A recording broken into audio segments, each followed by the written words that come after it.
Hello students, मैं doctor Naresh Chandnani स्वागत करता हूं आपका हमारे YouTube channel NK online learning में। आप देख रहे हैं online lecture series on engineering mathematics 1। अब हम डिस्कस करने जा रहे हैं relation between beta and gamma function. Beta and gamma function.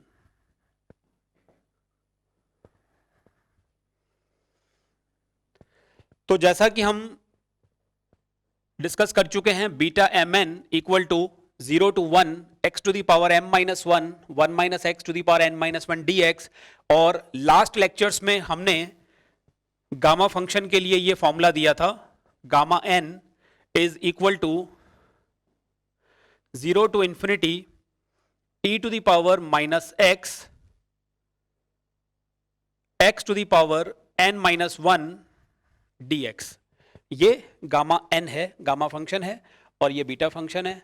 तो इन दोनों के बीच में क्या रिलेशन होता है? रिलेशन इस तरह से है, beta M N is equal to gamma M gamma N upon gamma M plus N. ठीक है, तो इसे हम प्रूव करते हैं। इस रिजल्ट को प्रूव करने के लिए मैं स्टार्ट करता हूं आरएचएस से, यानी कि मैं गामा एन से स्टार्ट करता हूं। गामा एन का फॉर्मूला ये हमने लिखा हुआ है यहां पर, 0 to infinity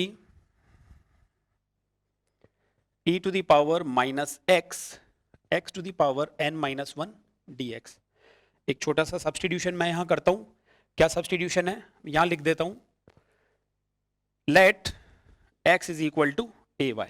ठीक है, हमने x को ए वाई सब्स्टिट्यूट किया है, जिससे हमारा dx हो जाएगा a dy। And when x equal to 0 y equal to 0, जब आप x को 0 करेंगे तो y भी 0 मिलेगा, और जब x की वैल्यू इन्फिनिटी रखेंगे तो y भी इन्फिनिटी मिल जाएगा। तो ये सब्स्टिट्यूशंस मैंने इस इंटीग्रल में किए। 0 to infinity e raised to the power minus ay multiplied by ay to the power n minus 1, और साथ ही dx is equal to a dy। तो ये हो गया हमारे पास a dy। ठीक है, 0 to infinity a to the power n minus 1 यहां से आएगा और a पावर 1 यहां से आएगा, तो a power n multiplied with e to the power minus ay into y to the power n minus 1 dy। इसे मैं इक्वेशन नंबर 1 सब्स्टिट्यूट कर देता हूं। ठीक है, अब देखिए हमें राइट साइड में क्या चाहिए, gamma m into gamma n। Gamma n की वैल्यू हम निकाल चुके हैं, अब मैं गामा m लेता हूं। Also gamma m is equal to, अब गामा m लिखने के लिए फिर से मैं इसी फॉर्मूले को यूज करूंगा, लेकिन थोड़ा सा डिफरेंट टाइप से। ध्यान देंगे आप, 0 to infinity e raised to the power minus a to the power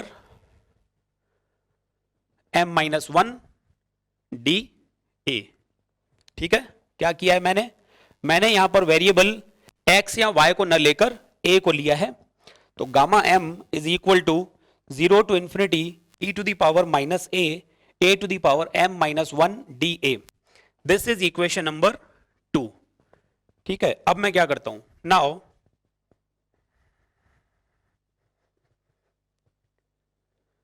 multiply equation 1 and equation 2। Equation first और सेकंड को मल्टीप्लाई करेंगे, जिससे हमें क्या मिल जाएगा, gamma m into gamma n, इन दोनों का प्रोडक्ट होगा, और यहां पर 0 to infinity y to the power n minus 1, मैंने y की टर्म को बिल्कुल सेपरेट कर दिया है। फिर से integral 0 to infinity e to the power minus a into e to the power minus a y। ठीक है, तो ये e की पावर्स दोनों ऐड हो जाएंगी, e to the power minus a y multiplied with a to the power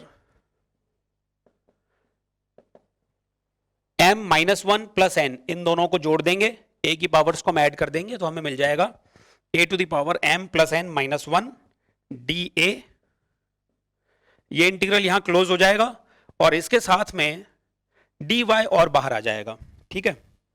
so this is equal to 0 to infinity y to the power n minus one, again integral 0 to infinity e to the power minus a common ले लेता हूं मैं,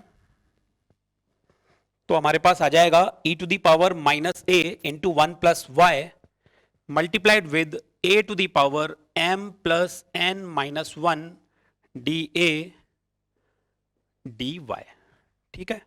अब यहां पर हम एक और सब्स्टिट्यूशन काम में लेंगे, 0 to infinity y to the power n minus one. क्या सब्स्टिट्यूशन है? ये जो a वन प्लस वाई है,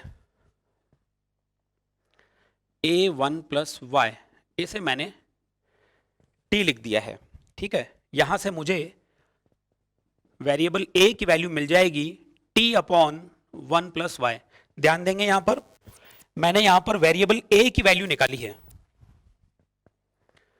a equal to t upon one plus y. यहां मैं सब्स्टिट्यूट करूंगा और e टू द पावर मैं लिख दूंगा minus t multiplied by t upon one plus y whole power m plus n minus one dA। Okay, dA क्या निकलेगा यहां से?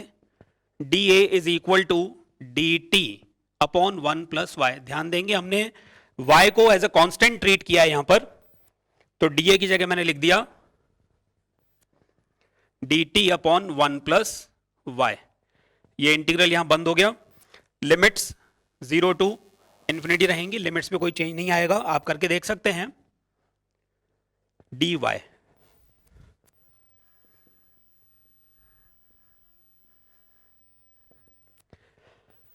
y to the power n minus one upon, यहां से आपको मिलेगा 1 plus y to the power m plus n minus one, और यहां भी 1 प्लस वाई की पावर 1 है, तो दोनों पावर्स ऐड हो जाएंगी, जिससे हमारे पास आएगा 1 plus y to the power m plus n, ठीक है।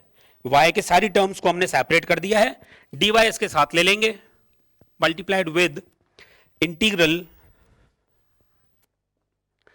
0 to infinity e to the power minus t multiplied by t power m plus n minus one dt।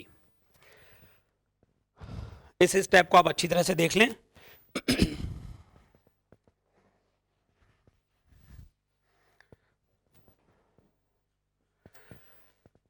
तो जैसा कि हम प्रीवियस प्रॉपर्टीज में पढ़ चुके हैं, ये जो इंटीग्रल है, फर्स्ट वाला इंटीग्रल, ये किसके इक्वल होगा? अभी अभी हमने देखा था प्रॉपर्टी थर्ड में, ये इक्वल हो जाएगा बीटा एम एन के, ठीक है। और ये देखो गामा एन हमने लिखा हुआ है फॉर्मूला, इस इंटीग्रल को गामा एन के साथ कंपेयर करें तो क्लियरली हमें यह समझ में आ रहा है कि एन की जगह एम प्लस एन लिखा हुआ है, मींस ये जो इंटीग्रल है इसकी जगह gamma M plus n use किया जा सकता है, गामा एम प्लस एन। और ये पूरी क्वांटिटी किसके इक्वल चलती आ रही है? Gamma m into gamma n के।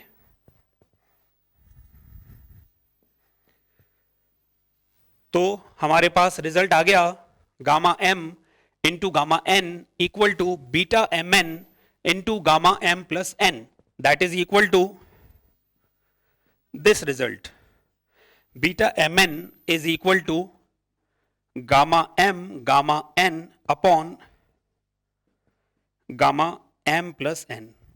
ये एक बहुत इंपॉर्टेंट प्रॉपर्टी है और प्रॉब्लम सॉल्व करने में इसे कई बार यूज किया जाता है।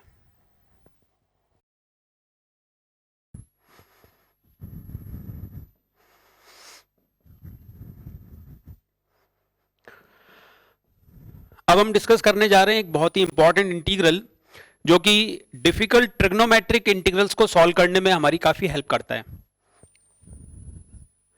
0 to pi by 2 sin theta power p multiplied by cos theta power q is equal to gamma p plus 1 upon 2 gamma q plus 1 upon 2 divided by 2 gamma p plus q plus 2 upon 2। इसे prove करने के लिए हम दो properties use करेंगे। पहला तो जो बीटा फंक्शन है उसे ट्रिग्नोमेट्रिक फॉर्म में कैसे यूज किया गया वो देखेंगे, और बीटा और गामा फंक्शन के बीच में आपस में जो रिलेशन है उन दोनों को यूज करके इस इंटीग्रल को प्रूव किया जाएगा। तो सबसे पहले beta M N is equal to 0 to pi by 2 times sin theta raised to the power 2m minus 1 into cos theta power 2m minus 1 d theta। और साथ ही साथ हम ये भी जानते हैं कि बीटा एम एन इक्वल होता है gamma M gamma N upon 2 times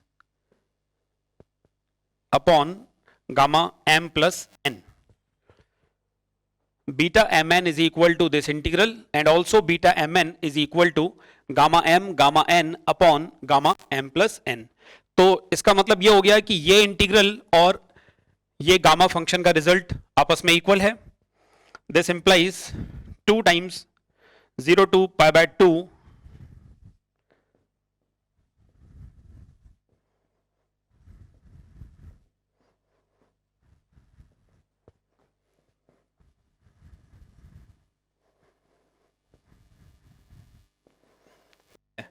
अब मैं यहां क्या करता हूं, 2m माइनस 1 को हम p से रिप्लेस कर देते हैं और 2n माइनस 1 को q से रिप्लेस कर देते हैं।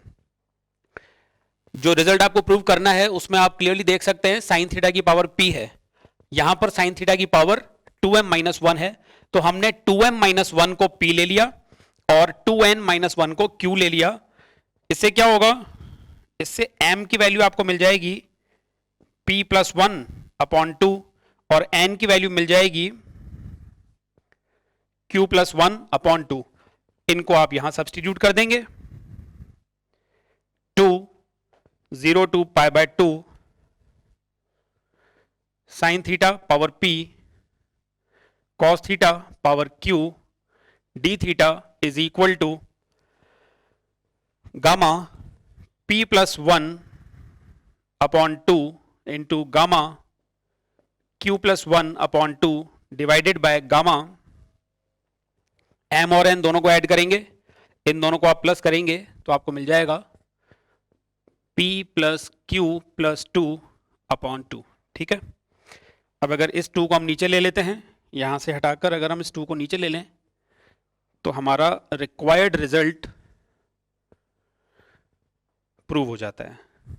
ठीक है, तो इस तरीके से ये इंटीग्रल हमारे लिए बहुत हेल्पफुल होगा। कैसे होगा इसे हम कुछ एग्जाम्पल से समझते हैं।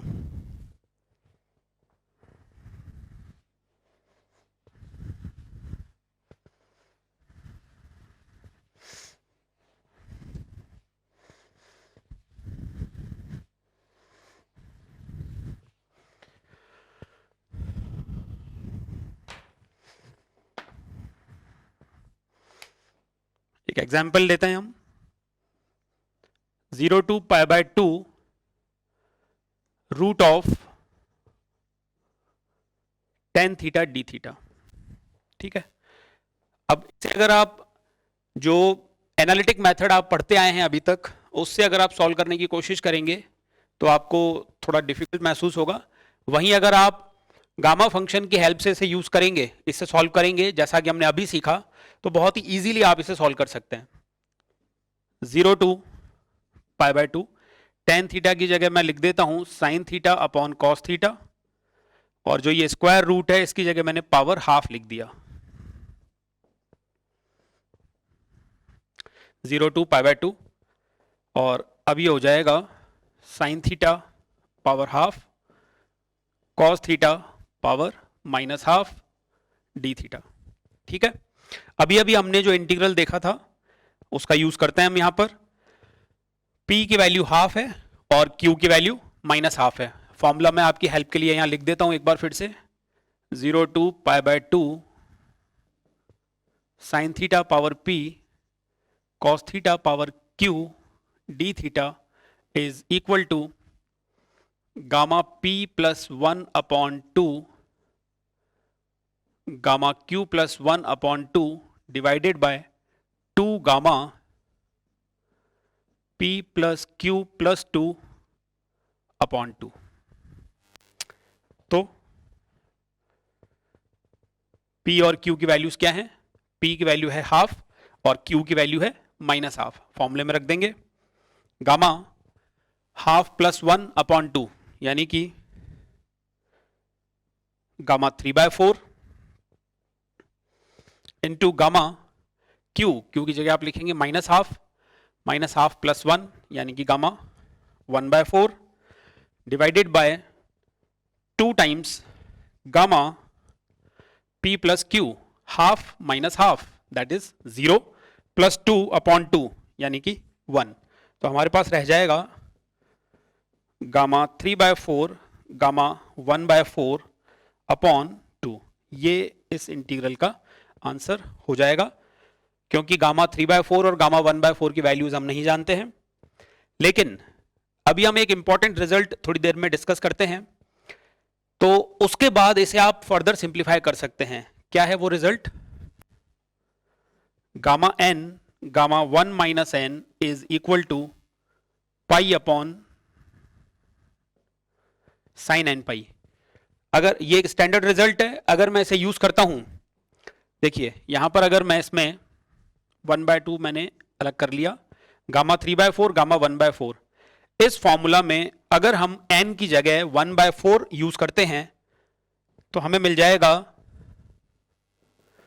Taking n equal to 1/4 we get gamma 1/4 1 minus 1/4 यानी कि 3/4 is equal to pi upon sine n की जगह आप लेंगे 1/4 तो आपको मिल जाएगा साइन π/4।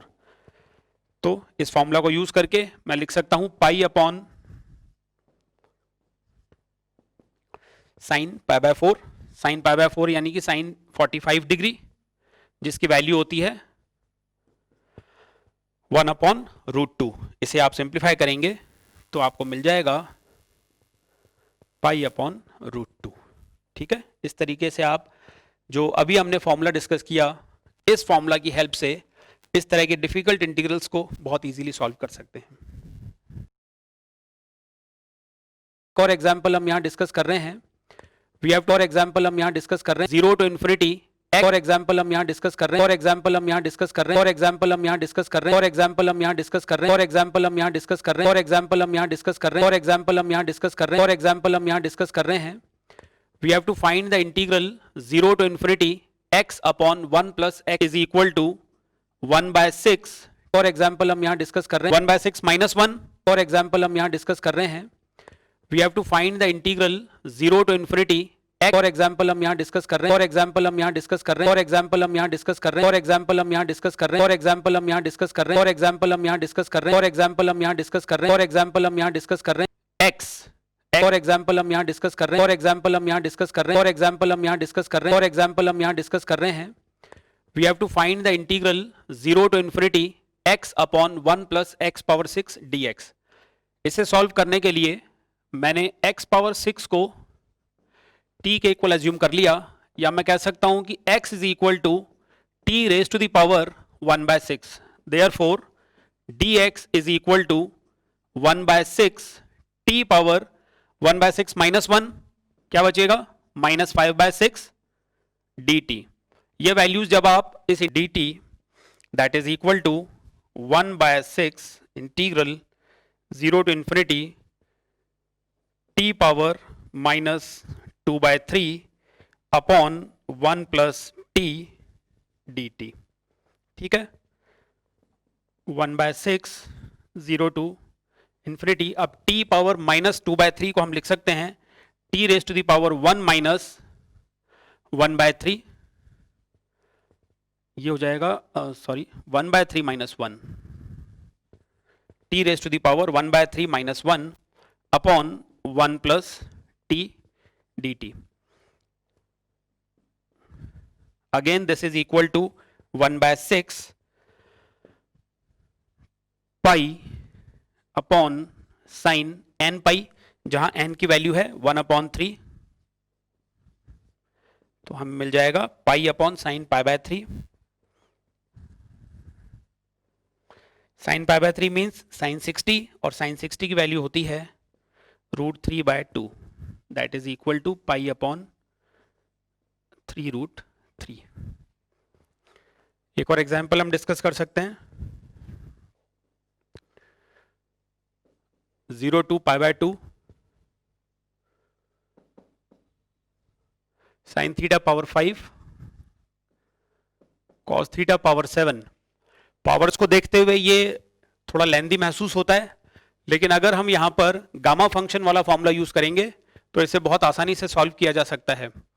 साइन थीटा की पावर 5 है, मींस p की वैल्यू 5 है और q की वैल्यू 7 है, तो ये हो जाएगा 5 + 1/2 gamma 7 + 1/2 divided by 2 times gamma 5 + 7 + 2/2. 6/2 ये हो गया gamma 3. 7 + 1 8/2 gamma 4/2 gamma 14/2 that is 7. हम जानते हैं कि gamma n + 1 is equal two factorial n. Gamma n + 1 is equal two factorial n. तो गामा 3 की जगह मैं लिख सकता हूं,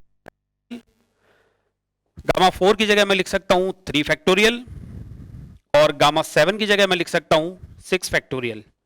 2 फैक्टोरियल 2 के इक्वल होता है, 3 फैक्टोरियल 6 के इक्वल, और 6 फैक्टोरियल की वैल्यू आप जानते हैं 720. तो इजीली सॉल्व होकर के ये आपको देगा 1/120. तो और एग्जांपल हम यहां डिस्कस कर रहे हैं. We have to find the integral 0 to ∞ x/1 + x⁻⁶ dx.